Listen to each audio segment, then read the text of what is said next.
Bem, como já foi dito, a gente está na série O Natal Escondido e hoje nós vamos dar o segundo pontapé do segundo bloco dessa série. O primeiro bloco foi explicando o que de fato é o Natal e o segundo bloco mostra como nós devemos nos portar diante de toda essa explicação do que é o Natal. Nós temos por título principal o Natal Escondido, porém, hoje eu vou tratar como subtítulo A Fé dos Pastores. E os irmãos já podem ler na referência bíblica, Lucas 2, dos versículos de 1 a 20.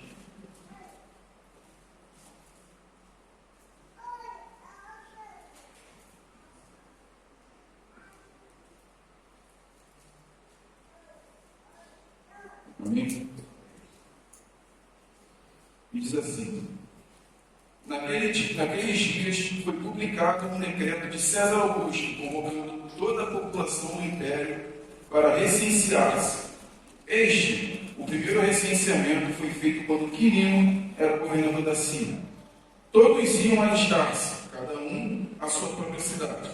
José, porém, subia da Galiléia, da cidade de Nazaré, porém para a Judéia, a cidade de Davi, chamada Belém, por ser ele da casa e família de Davi, a fim de alistar-se com Maria, sua esposa, que estava grávida.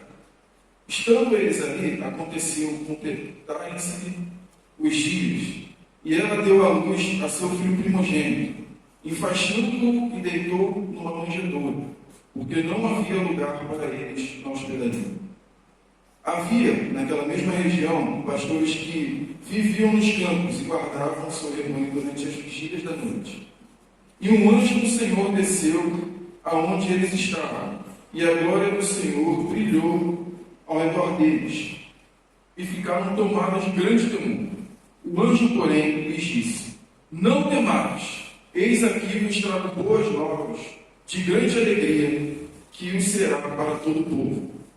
É que hoje vos nasceu na cidade de Davi o Salvador, que é Cristo, o Senhor. E isto vos servirá de sinal: encontrareis uma criança envolta em faixas e deitada em manjedoura.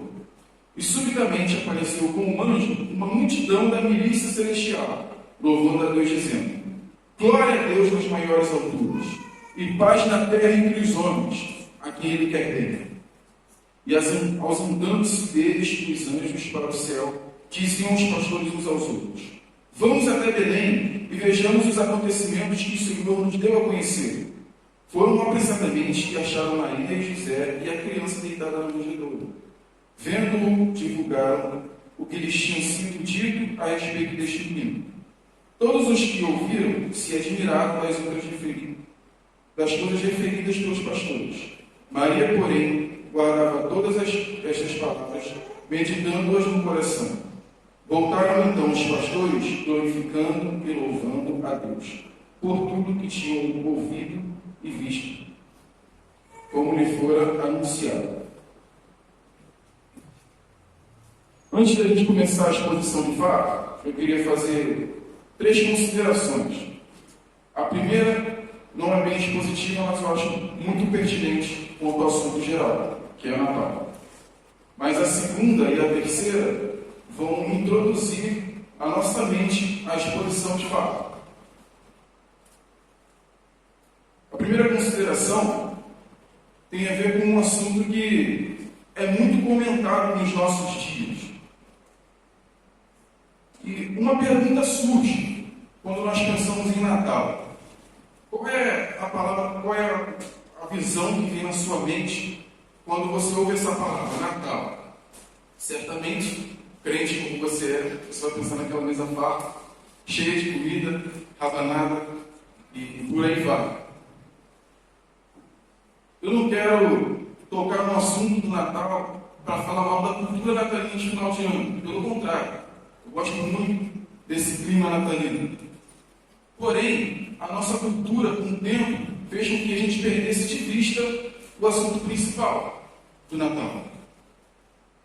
E olhando para a nossa geração, da mesma forma como os pais de Jesus Maria e José tiveram que proteger ele, sendo ainda um bebê. A gente olhando para essa geração, nós percebemos que existe um discurso lá fora contra a vida. Eu acho muito pertinente esse assunto ser comentado, porque é muito próximo de nós. Lá fora tem se negligenciado a vida.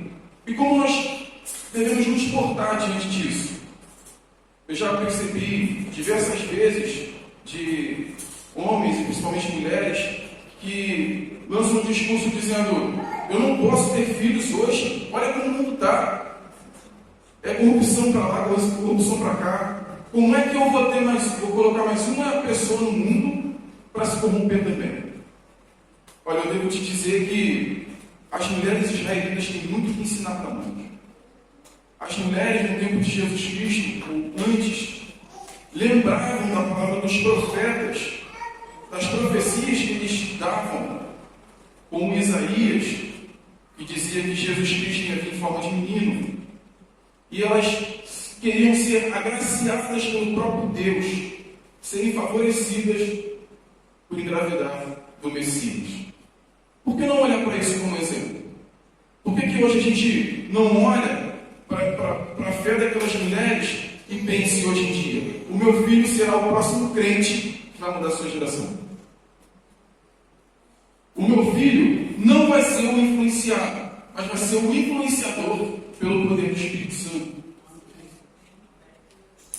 Uma segunda consideração, que tem muito a ver com o nosso texto. Da mesma forma que as mulheres olhavam para os profetas, o nosso texto inicia concretizando uma profecia. Especificamente, Miqueias, profeta Miqueias, no capítulo 5, versículo 2, está escrito assim: e tu, Belém Efrata, pequena demais para figurar com um grupo de milhares de Judá, de ti me sairá o que há de reinar em Israel, e cujas origens são desde os tempos antigos, desde o dia da eternidade. Observe, o contexto de Miqueias era de guerra. Existia um inimigo à espreita do povo de Deus. E Miqueias, do nada, profetiza a vinda do Messias. Qual é a intenção de Miqueias fazendo isso? Primeiro, era estabelecer que, naquele momento, Deus iria colocar nas mãos do povo de Deus o inimigo. O inimigo seria derrotado. O que Miqueias está querendo dizer é que, em pequenas partes, em doses pequenas, até a vinda do Messias, Deus vai mostrar que, quando o Messias vir, ele vai esmagar a cabeça da serpente de uma vez por todas. Mas um segundo ponto, muito importante para nós, seria a localidade que ele diz aqui: tu, Belém, de ti sairá o que há de reinar em Israel. Vejam, José e Maria moravam em Nazaré, e tudo indica que Jesus nasceria lá. Se assim fosse, essa profecia não se cumpriria. Porém, Deus usa tudo e todos para que a sua palavra se cumpra. Deus usa o poder de um império que acha que o poder está em suas mãos. Um império corrupto, um império abusivo. Deus usa esse império para que a palavra dele se cumpra. Porque a partir do momento em que esse império estabelece um decreto para que José e Maria mudassem de cidade para poder estabelecer os seus cargos para cobrança de impostos, assim que José e Maria chegam em Belém, Jesus nasce. E assim se cumpre a palavra do Senhor em Miqueias. Mas o que isso tem a ver com nós, com a gente? É muito claro olhar para essa profecia se cumprindo e entender que os planos de Deus não podem ser frustrados. Olha que calmaria que nós podemos ter sabendo que esse Deus trabalha em nossas vidas. O Deus que promete cumpre suas palavras, independente de qualquer governo, independente de qualquer homem mau. Na verdade, esses homens maus são apenas coadjuvantes para que o plano de Deus se cumpra.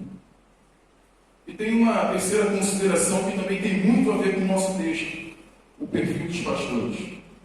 Eu lembro que festa de Natal, no quintal da minha avó, mesa farta, como sempre, minha avó sempre colocava um presépio pequeno para indicar a fé do pessoal lá de casa. E nesse presépio, todos tinham a cara de bonzinho. Não é sempre assim? Olha, eu devo dizer que hoje eu não só vou estragar a minha infância, mas a de vocês também. Porque nós, olhando para o perfil dos pastores, nós podemos enxergar que a profissão pastoral não era bem vista. Os religiosos viam a profissão pastoral com maus olhos, porque se um animal se feria, eles tinham que tocar em sangue. Isso não era bem visto pelos religiosos. E se esse animal morresse, era pior ainda, porque eles tinham que tocar no animal. E uma coisa surpreendente também é que os pastores não cuidavam só de ovelhas. Possivelmente eles cuidavam de animais que, na lista de Moisés, se chamavam impuros. Isso fazia com que os pastores talvez não participassem de eventos religiosos. Uma lei em Levítico, capítulo 11 e 39, confirma isso. Diz assim: e se morrer algum dos animais que vos servem de mantimento, quem tocar no seu cadáver será imundo até a tarde. Por isso que os religiosos não viam os pastores com bons olhos. Mas até a sociedade não via os pastores com bons olhos. Isso porque, por incrível que pareça, os pastores vira e mexe se envolviam em esquemas errados. Só para você ter noção, o esquema mais conhecido dos pastores era quando ele tinha um rebanho muito pequeno e ele tinha um tempo livre, ele alugava o seu tempo para uma outra pessoa que tinha um rebanho pequeno. E a conclusão disso é que ele cuidava muito bem do seu rebanho e o rebanho do seu vizinho tratava muito mal. Olha que ambiente esquisito, ambiente pecaminoso, ambiente hostil no meio dos pastores. Mas é aqui, irmãos, que o nosso Deus prefere se manifestar através da sua mensagem, através da sua glória, através de um anjo. Mas o que toda essa historicidade tem a ver com a gente? Os pastores têm o mesmo perfil que você. Os pastores têm o mesmo perfil que eu. Nós estamos sempre envolvidos em pecados. Nós estamos sempre querendo nos inclinar mais ainda para o nosso lado mal. Mas olha, existe uma esperança para nós. Da mesma forma que Deus preferiu se manifestar no meio daqueles homens simples e pecadores, Deus escolheu se manifestar no meio de nós aqui. Homens simples e pecadores. E é aí que Deus se manifesta com a sua mensagem, e os pastores, através da sua fé, após a mensagem, eles têm 4 reações, 4 pontos do Natal escondido, para usar a expressão aí da série. Eu quero ver com você cada um deles. Nós vamos analisar esses 4 pontos em Lucas 2, que é ouvir bem, fazer as pazes, não temer e ver. Olhando para o primeiro ponto, ouvir bem. Se você olhar bem a mensagem que está em Lucas 2, os pastores ouviram muito bem a mensagem dos anjos, apesar de estarem aterrorizados. Eles ouviram os anjos, e prova disso é que no final da mensagem, o anjo fala: vai ter um menino enrolado em panos numa manjedoura, vai lá que vocês vão encontrar ele. E o que os pastores fazem? Vamos lá! Vamos encontrar esse menino. Os pastores ouviram bem a mensagem. E chegando lá, eles contam tudo o que ouviram e viram. E as pessoas ficaram admiradas. Só que, possivelmente, existe um contraste aqui. O autor quer mostrar um contraste para nós. Por quê? Os pastores creram, mas as pessoas ficaram admiradas. Se ficar admirado não é necessariamente crer. O que acontece é que, possivelmente, as pessoas somente ouviram a mensagem. o efeito foi raso no coração dessas pessoas. Mas os pastores ficaram impactados com a mensagem. Isso porque ouviram bem. E a prova disso é o sentimento que eles têm em atitude. Lucas 2:20 diz: voltaram então os pastores, glorificando e louvando a Deus por tudo que tinham ouvido e visto, como lhes fora anunciado. Romanos 10:17 diz que a fé vem pelo ouvir, e o ouvir pela palavra de Cristo. Irmãos, nós assistimos pregações de mensagem domingo após domingo. Nós não temos um mero livro didático. Nós não temos um compilado de papéis com letras escritas a tinta. Nós temos que analisar cada mensagem e tentar pôr em prática. Trabalhar sempre na nossa mente a mensagem que ouvimos e praticá-la. Mas, possivelmente, em vários domingos, você veio aqui, sentou, ouviu a mensagem e a mensagem só ficou aqui. Por que disso? Talvez você esteja visando o mensageiro e não a mensagem. Talvez você esteja muito preocupado com a técnica do mensageiro e não com a mensagem de fato. Talvez se aparecesse aqui um anjo e junto dele mais 10.000 anjos, e mais ainda, a glória de Deus te envolvesse, aí sim, aí talvez você sairia daqui, sairia correndo para contar para todo mundo. Mas irmãos, nós não temos isso. Nós temos apenas mensageiros simples. Uma mensagem simples. E hoje vocês só têm o Gabriel, um pastorzinho que fede a esterco. Um mísero mensageiro. Diversas pessoas tiveram a experiência de ter contato com anjos na Bíblia. Diversas pessoas tiveram a experiência de ter contato direto com o próprio Deus. Ouviram a voz dele. Mas nós só temos a Bíblia. Nós só temos humanos simples trazendo uma mensagem simples. Porque quantas vezes você não saiu do culto, e aqui eu lembro de toda a nossa liturgia, que toda a liturgia aponta para a palavra que vai ser pregada. Então, nós oramos a Bíblia, nós cantamos a Bíblia e nós pregamos a Bíblia. Quantas vezes você não saiu do culto pensando, não gostei daquela pregação? O que o ministro de louvor falou antes da música, eu não gostei. Talvez você esteja, de fato, enfatizando a imagem de quem fala no microfone. Só que, para apontar a nossa mente direto para a mensagem, nós não podemos pensar assim. O que nós temos que perguntar é: será que a mensagem de Deus foi pregada? Nós não temos que analisar se o pregador foi expositivo ou temático. Nós não temos que analisar se o pregador foi mais eufórico ou mais enfadonho. Não, nós temos que analisar se a mensagem de Deus foi pregada. Fazendo assim, aí sim, você está de fato prestando atenção na mensagem de Jesus. Porque a fé vem pelo ouvir e ouvir vem pela palavra dele. Eu queria ver com vocês também o que o texto mostra para nós, uma repetição da exposição passada. Ele usa Maria como exemplo, porque depois que os pastores recebem a mensagem do anjo, eles vão até Maria, ou melhor, até o pessoal que estava com Maria, e entregam a mensagem que eles ouviram e viram. E olha só que curioso. Maria entrega para nós 2 ensinamentos. Primeiro, ela meditou, e segundo, ela guardou. Meditar significa que ela parou e refletiu sobre o que os pastores falaram. Ela tentou estabelecer relação entre a pregação e a sua vida. Ela tentou colocar a pregação em contexto.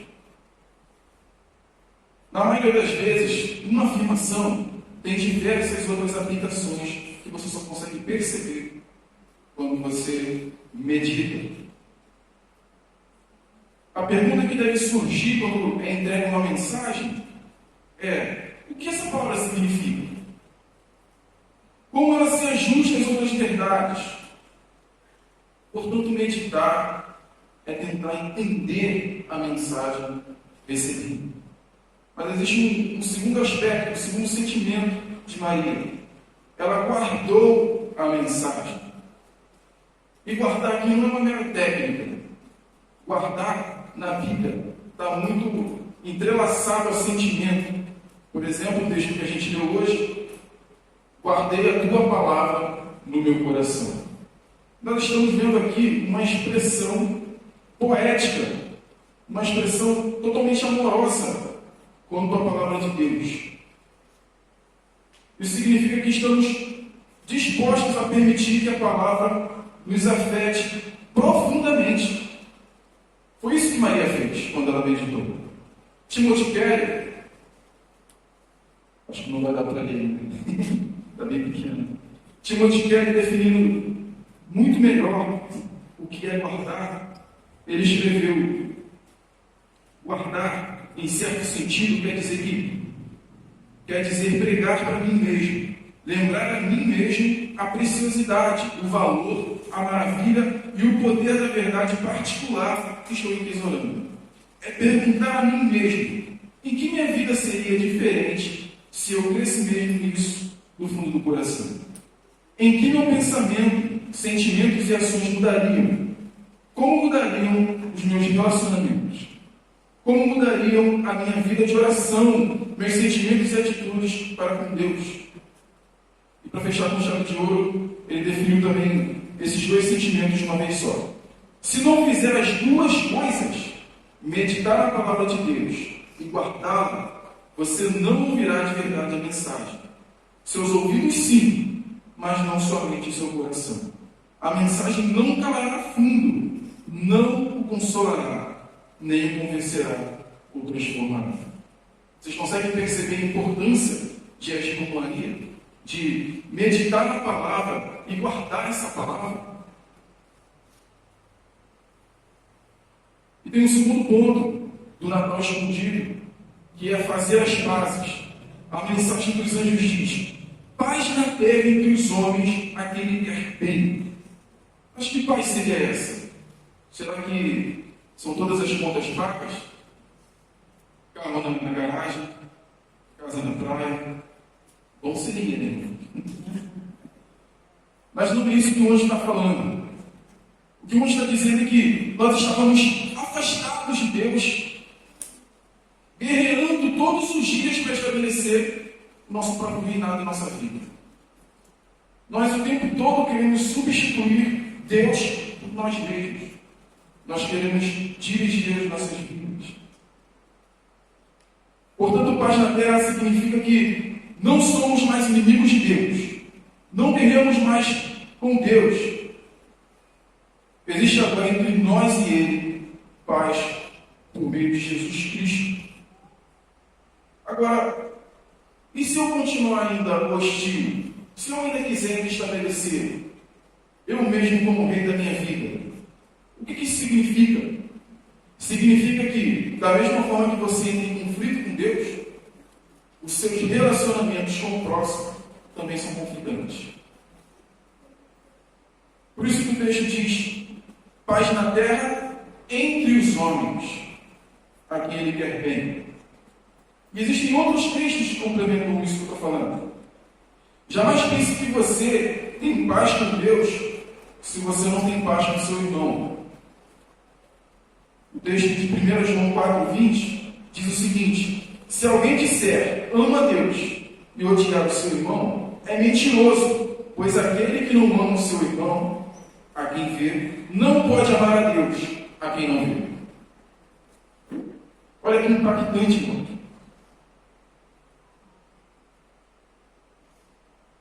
E existe um outro texto mais impactante ainda, porque ele não te deixa nem cultuar a Deus se você tiver em conflito com seu irmão. Por isso, eu tenho que dizer para você que corra o mais rápido possível se você tiver um conflito com seu irmão. Se conserte com ele, para que você possa cultuar esse Deus. O texto de Mateus 5, 23 e 24 diz assim: portanto, se trouxeres a tua oferta ao altar, e aí te lembrares de que teu irmão tem alguma coisa contra ti, deixa ali diante do altar a tua oferta e vai reconciliar-te primeiro com teu irmão, e depois vem e apresenta a tua oferta. Não é isso que a gente tem aprendido no grupo de conexão? Senão não faria nem sentido esse nome, não haveria conexão nenhuma. O que nós temos aprendido é que se existe um conflito entre nós e a outra pessoa, e nós não tentamos resolver, nós não estamos mostrando Cristo. Se nós não resolvermos esse conflito, nós estamos mostrando com as nossas atitudes que nós não somos cristãos. E não pense que é pela força do seu próprio braço.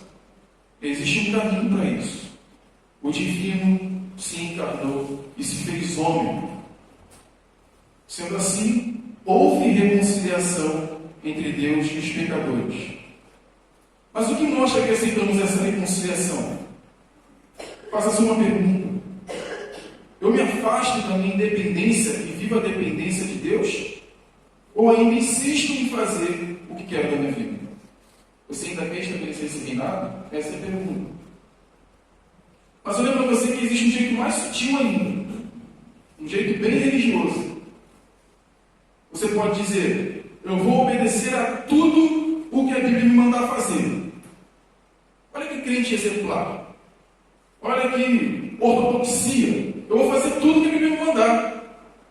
Mas existe um rei no seu coração dizendo: ah, mas Deus tem que me abençoar. Como assim? Quem é o Deus da sua vida? É você ou Ele? Como assim Deus tem que te abençoar?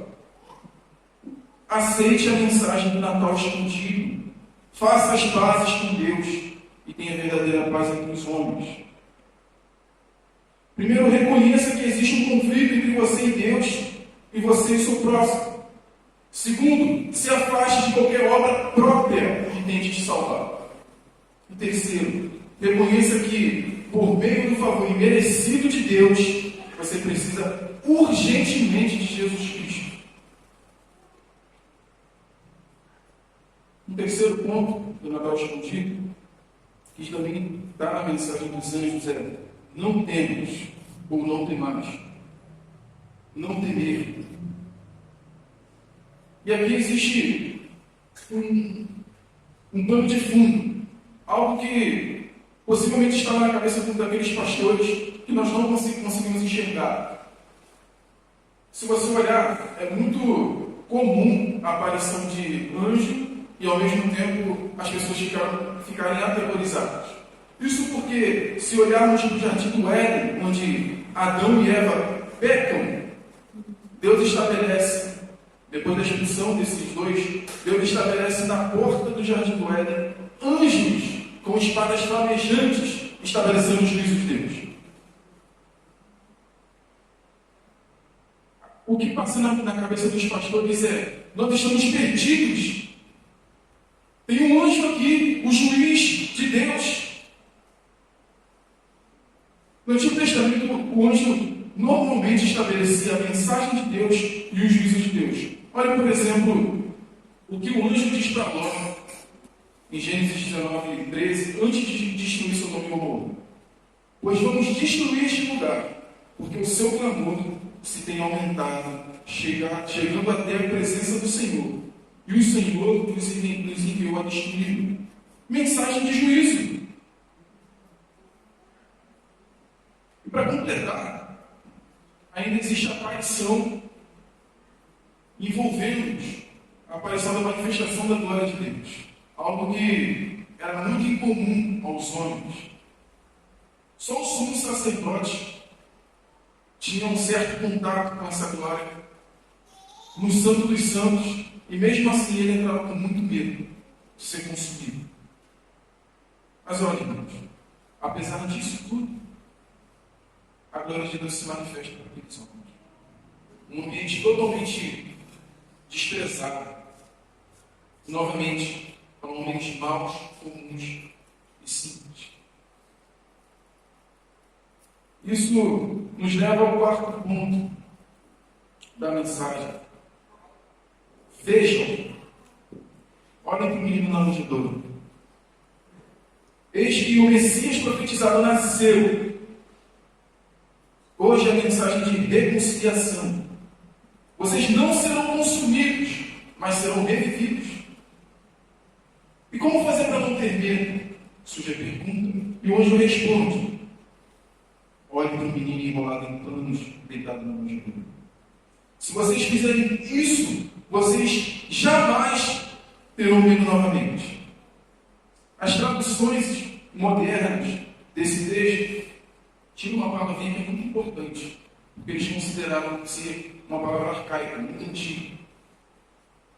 O texto diz: eis aqui vos trago boa nova. Eles tiraram esse eis. Só que esse eis é um mandamento. Como eu disse aqui, os anjos impulsionam os pastores a enxergar. O que eles estão querendo dizer é: vejam com seus próprios olhos, percebam, o Messias nasceu, a esperança nasceu.